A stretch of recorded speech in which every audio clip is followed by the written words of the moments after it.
Do you ever wonder how economists project growth, inflation, or unemployment rates? Every 3 months, the OECD publishes a report with detailed economic projections. It is called the OECD Economic Outlook, and it's basically a quarterly compass for navigating the global economy.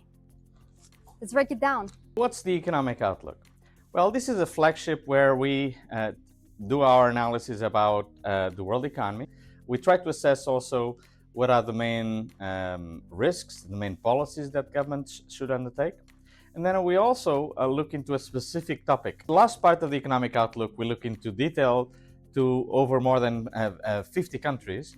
And we have country notes for those countries with specific forecasts on not only growth, but also GDP, on inflation, on unemployment, and many other variables.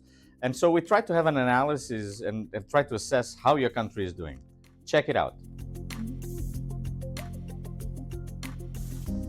OECD Economic Outlook is an overview of the global economy. We start by taking stock of what has been happening in the global economy since we last produced the Outlook.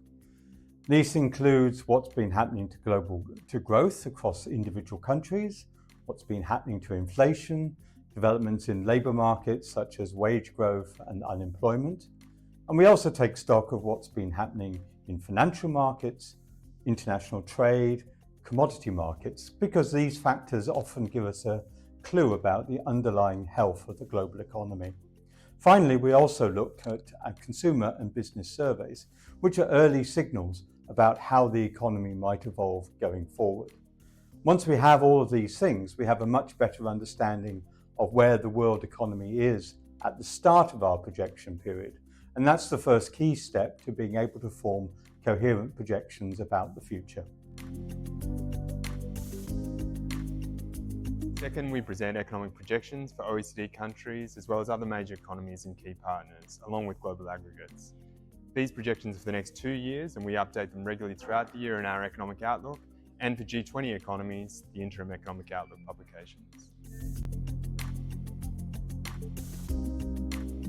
A key part of the report focuses on inflation, that is, how quickly prices are rising across different economies due to factors such as money supply and consumer demand. It examines the causes of inflation, like strong demand for goods, supply chain disruptions, and rising energy costs.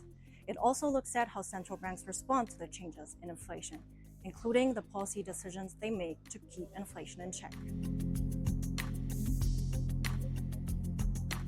In this part, the report analyzes government and central bank responses, covering fiscal policies and monetary policies. It also assesses its impact on stability and economic growth in the short and medium term.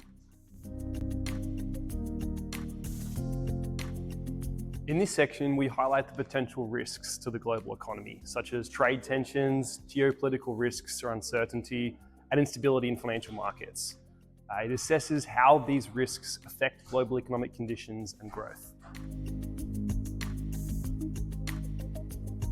Once we've provided projections for our countries, those can be used to inform the policy advice that we give to them.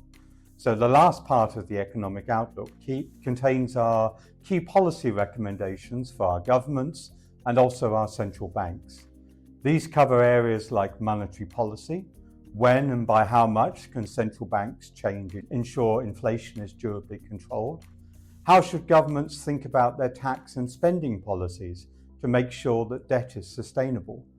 And finally, we're concerned about helping our member economies strengthen economic growth into the future to improve living standards for everyone.